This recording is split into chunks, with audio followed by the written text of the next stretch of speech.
Assalamualaikum warahmatullahi wabarakatuh. Kami dari kelompok 2 akan membahas mengenai usaha kesejahteraan sosial bagi remaja.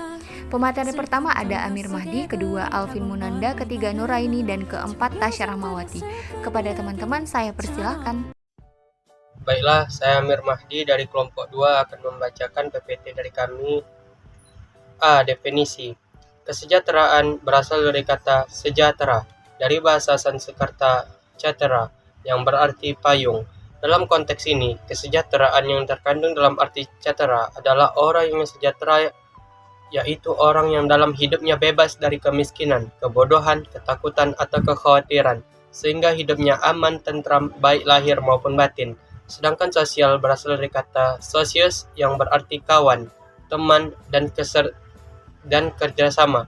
Orang yang sosial adalah orang yang dapat berinteraksi dengan orang lain dan lingkungannya dengan baik. Perkembangan sosial pada masa remaja merupakan puncak dari perkembangan sosial dari fase-fase perkembangan. Bahkan, terkadang perkembangan sosial remaja lebih mementingkan kehidupan sosialnya di luar ikatan sosial dalam keluarga. Perkembangan sosial remaja pada fase ini merupakan titik balik pusat perhatian lingkungan sosialnya sebagai perhatian utama. Pada usia remaja, pergaulan dan interaksi sosial dengan teman sebaya bertambah luas dan kompleks dibanding dengan masa-masa sebelumnya, termasuk pergaulan dengan lawan jenis.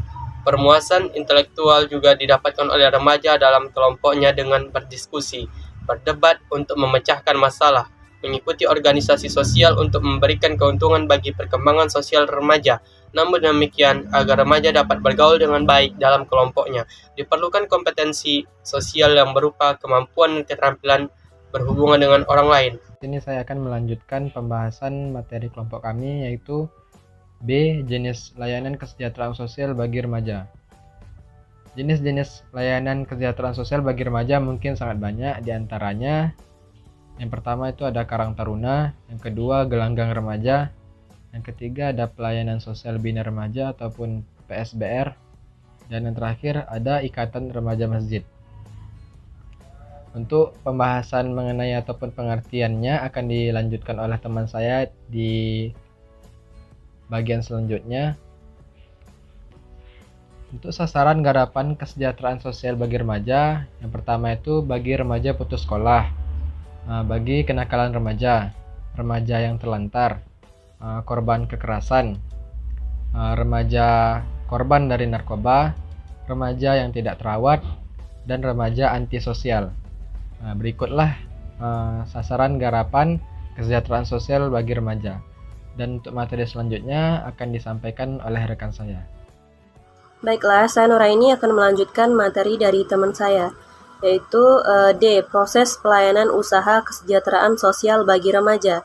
Yang pertama ada Karang Taruna, yang proses pelayanannya yang pertama, melakukan pembimbingan kepada remaja, seperti bimbingan sosial dengan memberikan motivasi, menerima konsultasi para remaja, dan memberikan saran kepada mereka. Yang kedua, meningkatkan kualitas para pemuda dan pemudi, lewat aktivitas sosial yang dapat membantu kepribadian mereka menjadi lebih baik lagi. Yang ketiga, menyelenggarakan berbagai acara yang bertujuan untuk membangun karakter jiwa muda yang membanggakan. Yang keempat, menumbuhkan semangat kebersamaan, sosialisasi yang kuat antara satu remaja dengan remaja yang lainnya. Yang kelima, meningkatkan kewirausahaan bagi para remaja. Dan yang keenam, meningkatkan kualitas pendidikan para remaja agar tidak mengalami keterbelakangan pendidikan.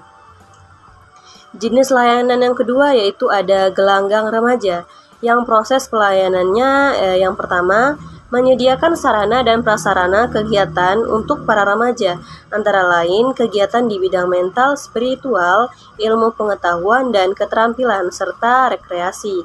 Yang kedua, menyiapkan program kegiatan dalam rangka memupuk dan menyalurkan aspirasi, bakat, dan minat generasi muda ke arah kegiatan yang positif.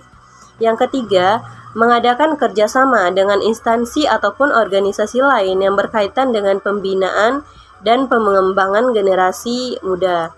Yang keempat, membangun sarana krida, sarana yang disediakan untuk proses pembinaan dan pengembangan kegiatan-kegiatan para remaja yang tergabung dalam wadah organisasi.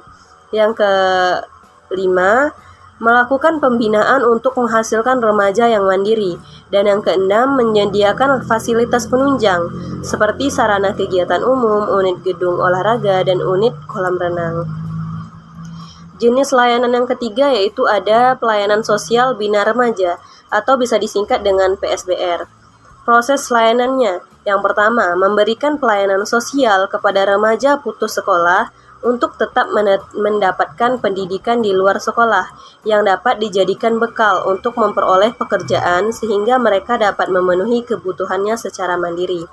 Yang kedua, memberikan bimbingan seperti bimbingan mental agama, bimbingan sosial dan fisik, bimbingan keterampilan, maupun praktek belajar kerja atau PBK.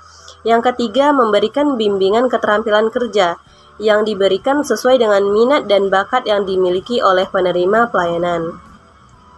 Yang keempat, memberikan bimbingan sosial seperti bermain, yaitu rekreasi, serta pemanfaatan waktu luang, kegiatan kesenian, membina relasi dan kedekatan, memberikan peluang partisipasi para remaja dalam mengungkapkan permasalahannya. Jenis layanan selanjutnya yaitu ada Ikatan Remaja Masjid, yang proses pelayanannya yang pertama, mengadakan kegiatan yang bersifat keagamaan maupun sosial. Yang kedua, memberikan pembinaan yang bersifat keagamaan kepada remaja yang mengalami masalah. Dan yang ketiga, pembinaan moral dan akhlak kepada remaja. Sekian dari saya. Di sini saya akan melanjutkan materi mengenai hasil yang dicapai dari program usaha kesejahteraan sosial Karang Taruna. 1. Pertumbuhan dan perkembangan setiap remaja yang berkualitas, terampil, cerdas, inovatif, berkarakter, serta memiliki kesadaran dan tanggung jawab sosial dalam mencegah, menanggulangi, dan mengantisipasi berbagai masalah kesejahteraan sosial.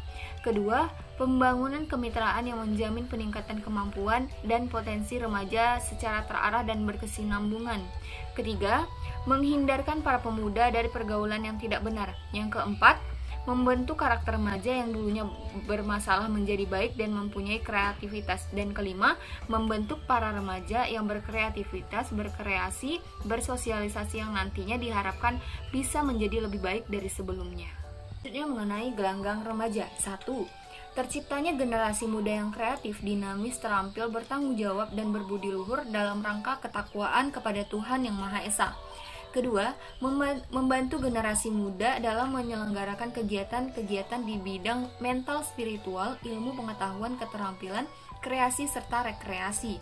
Ketiga, hasil binaan dari organisasi menghasilkan remaja yang mandiri. Keempat, terciptanya suatu wadah di mana remaja dapat melakukan kegiatan-kegiatan yang bermanfaat di luar pendidikan formal. Dan yang kelima, dengan berbagai fasilitas penunjang yang telah disediakan seperti sarana umum, unit gedung olahraga, dan unit kolam renang, ini dimaksudkan agar para remaja dapat mempelopori pengeksplorasian masa depan di bidang seni, budaya, dan juga olahraga. Selanjutnya mengenai pelayanan sosial bina remaja atau PSBR. 1. Membantu para remaja putus sekolah terlantar untuk dapat memecahkan permasalahan yang mereka hadapi sehingga dapat memperbaiki kondisi kehidupannya secara mandiri. Kedua, menciptakan remaja yang siap untuk menghadapi dunia kerja yang selain membutuhkan sikap dan kepribadian yang baik, juga harus didukung oleh keterampilan. Yang ketiga, memperbaiki keterfungsian sosial remaja putus sekolah agar nantinya mereka dapat memenuhi kebutuhan mereka dan keluarga tanpa harus bergantung dengan orang lain. Yang terakhir yakni Ikatan Remaja Masjid. 1. Menjadikan remaja yang taat agama, ibadah sehingga terjauh dari hal-hal yang bersifat negatif. Yang kedua, menjadikan remaja yang bisa memakmurkan masjid sehingga menuai berbagai manfaat dan hasil, serta aktif dalam melaksanakan berbagai kegiatan baik di masjid maupun di masyarakat, sehingga tanggap terhadap permasalahan yang ada di masyarakat. Dan yang ketiga, menjadikan remaja Islami yang dapat mengembangkan kreativitas dan menyampaikan pesan moral kepada masyarakat melalui kegiatan keagamaan ataupun sosial. Sekian pembahasan dari kami ucapkan terima kasih. Wassalamualaikum warahmatullahi wabarakatuh.